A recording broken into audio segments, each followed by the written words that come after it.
ഇത് നമ്മുടെ hydraulic done പുള്ളറിൽ വരുന്ന എക്സ്പാൻഡിങ് ജോ ആണ്. നമുക്ക് 3 അറ്റാച്ച്മെന്റ് അതിൽ വരും. അതിൽ വരുന്ന ഒരു ഹൈഡ്രോളിക് ജോ ആണിത്. സാധാരണഗതിയിൽ ഇതിനൊന്നും കംപ്ലൈന്റുകൾ വരാറില്ല. ഇപ്പം ഇത് റിപ്പയർ ചെയ്ത ശേഷമുള്ള ഐറ്റം കേട്ടോ.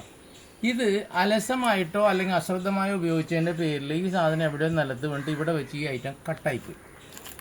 ഇത് കട്ടായി പോയാൽ വേറെ കിട്ടും, അതുകൊണ്ട് മാറ്റിയിടുക എന്നൊക്കെ എല്ലാവരും പറയും. പക്ഷെ നിങ്ങൾ മനസ്സിലാക്കണം, ഇത് 4 BSPയിൽ വരുന്ന ത്രെഡാണ്.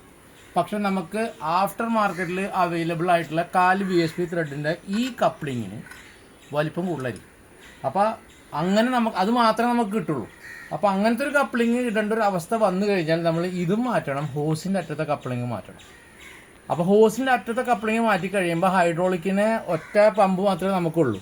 അതുകൊണ്ട് എല്ലാ അറ്റാച്ച്മെൻറ്റിൻ്റെയും കപ്ലിങ് നമ്മൾ ഈ രൂപത്തിലേക്ക് മാറ്റേണ്ടി വരും. സാധാരണഗതിയിൽ ഇതിന് കാര്യമായ കംപ്ലൈൻറ്റുകൾ ഒന്നും തന്നെ വരാറില്ല. ബ്രേക്ക് കംപ്ലൈൻറ്റ് മാത്രം അശ്രദ്ധമായിട്ട് ഉപയോഗിക്കുന്ന ഒന്നിലെ ട്രാൻസ്പോർട്ടിൽ വന്നപ്പോൾ ഒടിഞ്ഞിട്ട് വരും.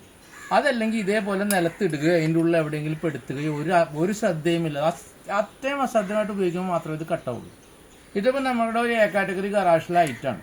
ഇത് ശരിക്കും റിപ്പയർ ചെയ്യണമെന്നുണ്ടെങ്കിൽ അവരുടെ കയ്യിൽ ആ വാൽവിന് തന്നെ 3000 രൂപ എടുത്ത് വില വരും. GST അടക്കം ഒരു 3 രൂപ വില വരുന്ന സാധനമാണ്. അപ്പോൾ ഇത് നിങ്ങൾ സൂക്ഷിച്ച് ഉപയോഗിക്കുക. ഇവർക്ക് ഭാഗ്യമുള്ളതുകൊണ്ട് ഇത് ഈ വാൽവിൽ തന്നെ അഡ്ജസ്റ്റ് ചെയ്ത് ഇടാൻ നമുക്ക് പറ്റി. എല്ലാവർക്കും അങ്ങനെ ഉണ്ടായിക്കൊള്ളണമെന്നില്ല. വളരെ അപൂർവം വരുന്ന കംപ്ലൈൻ്റ് ആണ്, പക്ഷെ വളരെ സൂക്ഷിക്കുക.